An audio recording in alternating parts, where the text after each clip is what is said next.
strong possibility that international humanitarian law has been violated in a manner that could amount to war crimes. It will continue to resist against this occupation by all means. Grave violation of human rights, war crimes, ethnic cleansing and state terror are massacres and a genocide being carried out to exterminate the Palestinian people. A racist and criminal mentality. The massacre and genocide continue. I'll now give the floor to UN Watch. Now, I have just returned here from visiting Israel to tell this assembly and the world about the grave situation that I witnessed and experienced. An entire nation, towns, villages and cities, from the Negev desert up to the Galilee, from the Judean hills of Jerusalem to the Tel Aviv seashore, has been under brutal and relentless attack from more than 2,000 mortars, rockets and long-range missiles fired from Gaza toward civilians in every part of the Holy Land.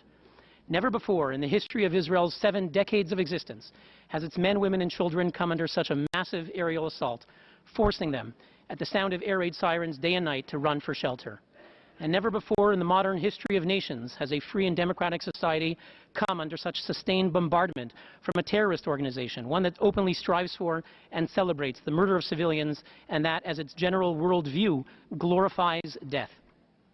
Did the world ever imagine that the ancient city of Jerusalem, sacred to Judaism, Christianity, and Islam, and replete with holy places that are recognized by the United Nations as protected World Heritage Sites, would be deliberately targeted by indiscriminate rockets? And yet it is. During one air raid in Jerusalem, I ran down to the basement of a building with little children crying and traumatized. During an air raid in Tel Aviv, the neighbors of an apartment building showed great strength of spirit in defiance of terrorism by reaching out to strangers in the shelters as we heard the booms of the rockets above. And as I was seated in my airplane, about to depart back and return here to Geneva, the air raid siren went off in the airport. We all had to rush off the plane to seek shelter. You've heard the news today that international airlines are now ceasing to fly to Israel because of this danger. I believe that the world should salute this terrorized, besieged and embattled nation which has refused to surrender to demoralization, instead showing such courage, resolve and strength of spirit in surviving and resisting this massive aggression. President, I turn now to the resolution upon which this Council will soon vote. The text denounces Israel, denies its right to self-defense, and disregards Hamas war crimes. We ask, why does this Council refuse to say that which was said only 2 weeks ago by the Palestinian ambassador himself? In an extraordinary moment of candor, Ambassador Qureshi admitted on Palestinian television July 9th that, quote, each and every Palestinian missile launched against Israeli civilians constitutes a crime against humanity. That, by contrast, Israel's own response actions in Gaza, quote, follow the legal procedures because, as Hamas admitted on television, the Israelis warned them to evacuate their homes before the bombardment, he said. But, however, quote, as for the missiles launched from our side, we never warn anyone about where these missiles are about to fall or about the operations we carry out. And so, can any UN entity or any individual be truly for human rights when they refuse to say that which the Palestinian ambassador said himself? Is it possible that the true purpose of this session is to silence the true victims and voices of human rights around the world by deflecting attention from the world's worst abuses? And we ask all those who embrace hypocrisy and double standards, if in the past year you did not cry out when thousands of protesters were killed and injured by Turkey, Egypt and Libya, when more victims than ever were hanged by Iran, women and children in Afghanistan were bombed, whole communities were massacred in South Sudan, hundreds in Pakistan were killed by jihadist terrorist attacks, 10,000 Iraqis were killed by terrorists. There's a point of order.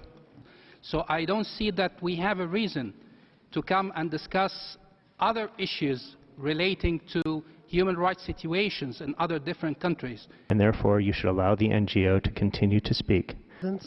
My delegation would like to fully support the point of order that's made by the distinguished delegation of Egypt. Thank you.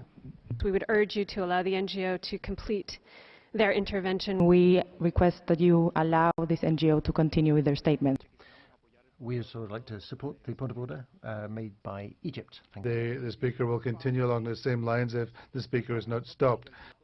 It's inconceivable that an organization, an NGO, should be able to come to this Council to distract us with the little time we have to debate an issue which is of such crucial importance as the genocide being committed currently against the Palestinian people. Thank you, Mr. President. I'll just note that there was some questions whether the videotape interview on Palestinian TV by the ambassador was genuine or not. But we see that the Palestinian ambassador has just intervened and has failed to deny those remarks, and let the record show that. Finally, we ask if those who refuse to speak out for Palestinians, 1,800 Palestinians, if not more, who were starved to death and murdered by Assad in Syria, but you only cry out when Israel can be blamed, then you are not pro-human rights, you are only anti-Israel. Syria, you have the floor, please.